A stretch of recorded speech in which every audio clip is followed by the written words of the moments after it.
Дедик Дуэлмассера. Всем добрый день. Поздравляю всех с великим праздником Победы.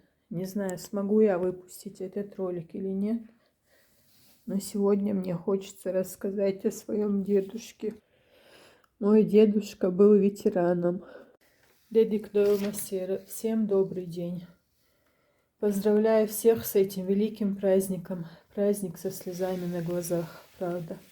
Я не знаю, смогу я выпустить этот ролик или нет, но этот ролик я хочу посвятить своему дедушке, которого уже давным-давно нет с нами. Но я храню все эти награды, каждую бумагу, каждый документ, все медали, ордена. Мой дедушка был очень добрым и очень умным, мудрым человеком. Он всю свою жизнь трудился, работал на благо своей родины. Даже когда был на пенсии, он работал, был уважаемым человеком.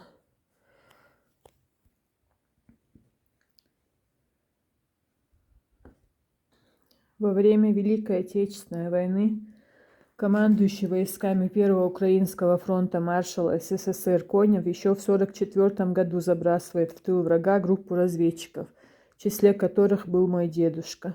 Он оказался в чешском отряде «Смерть оккупантам», которым командовал Берман, а начальником штаба являлся Крутинич.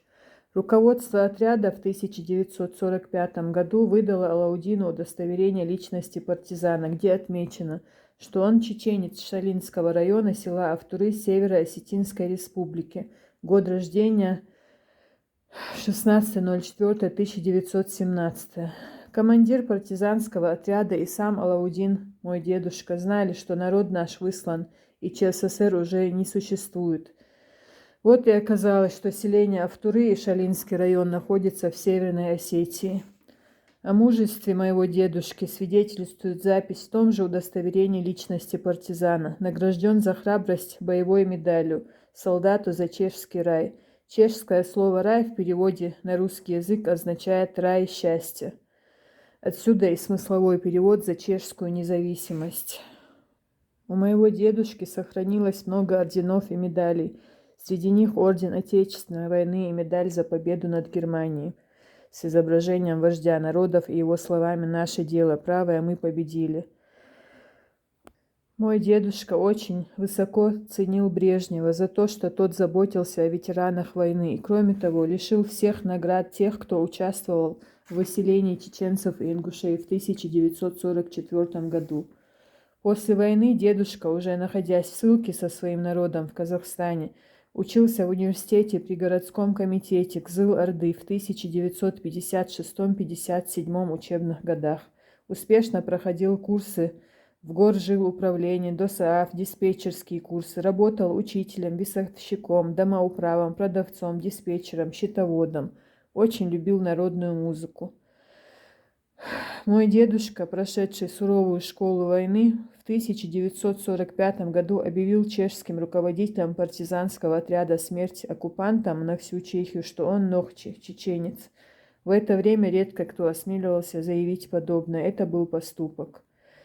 Мой дедушка прожил достойную жизнь. 28 марта 1994 года, после длительной болезни, дедушки не стало. Все, кто пострадал в этой войне, все, кто погиб.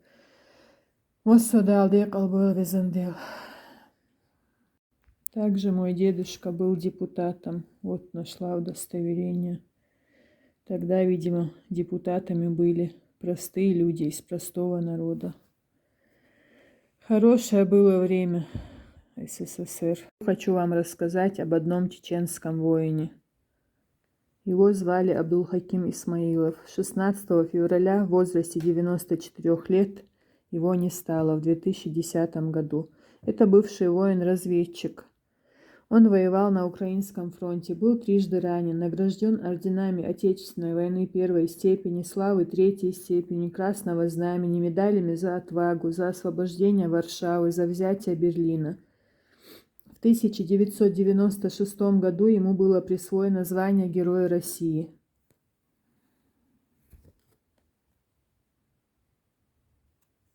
В мае 1945 года Исмаилов вместе со своими боевыми товарищами киевлянином Алексеем Ковалевым и минчанином Леонидом Горычевым, водрузил красное знамя над Рейхстагом. Это событие было запечатлено на знаменитом снимке фронтового фотокорреспондента Евгения Халдея. Абдулхаким внес свой вклад в победу и по праву водрузил алый стяг над поверженным рейхом. Еще раз хочу поздравить всех ветеранов, всех граждан нашей великой страны, нашей великой Родины, бывшие советские республики, все народы, которых сейчас как только не называют, всех русских, нерусских, кавказцев, мигрантов, таджиков, узбеков. Кто-то помнит, кто-то не помнит, но воевали все за эту великую победу. Желаю всем мира на этой планете, желаю всем крепкого здоровья. Просто должна быть память, мы должны помнить о том, что было и как это все было. Пусть все дети на этой планете будут счастливы. Я все-таки не знаю, смогу я выпустить этот ролик или нет. У меня ничего не получается. Я хочу сказать нормально, я волнуюсь, и получается непонятно что. Желаю всем мира, счастья, добра и любви.